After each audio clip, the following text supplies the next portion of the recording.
Joining us this morning, we have Marquette County Under Sheriff Dan Willey joining us. Thank you for coming in this morning. Thank you.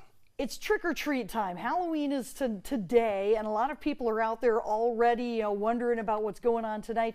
I know that everybody has their own hours set for trick or treating time.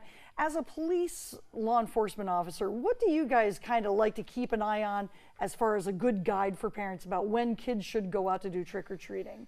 Well, with the time of the year, it would be, I guess, best to have your kids out when it's light out. I know that when I was in Ishpeming, we usually set hours from 4 to 7. So I think those are pretty good hours to be out there. I know that some kids do hang on and trick or treat after dark, and that's just when you especially need to be careful. That is true. Now, with so many people out there, what kind of guidelines would you give people about being safe tonight? Well, let's start with the drivers. Okay. Slow down. Don't be distracted. Don't be on your cell phones. There's going to be kids crossing streets. You got to watch out for kids darting between cars. If it gets dark, you have to be especially alert. So just a little bit extra vigilance. Make sure you're not on your cell phone and watching for the kids that are trick-or-treating. Okay. And now, as we take a look at those, there's some things, though, for the trick-or-treaters themselves that they should be aware of. Right. What kind of things should those be?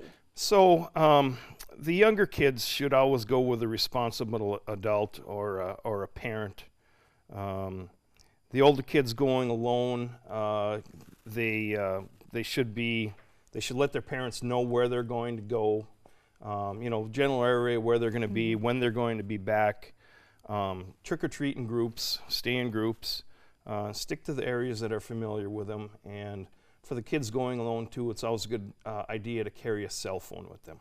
That is a good idea. Can I ask real quick, there's always things that you hear about every time of year. Have you heard anything ahead of time about, things that we should be alert to, like the possibility? I grew up with what they say is the urban myth of the razor blades and the apples and things like that. What can parents do about checking over that candy afterwards? Well, make sure that you tell your kids not to eat the candy while they're out trick-or-treating. Don't let them eat anything until you've examined all of it and make sure that it's not tampered with. It's always a good idea. Well, tell the kids and also the people that are giving out the candy, they should only be giving out candy that are wrapped or that are properly wrapped or in papers. Candies that are not wrapped should not be taken or should not be eaten. So yeah, the parents really need to screen the candy. Make sure that things are good.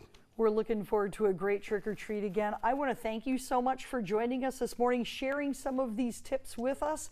And again, just be careful out there. Thanks again for joining us. Thank you.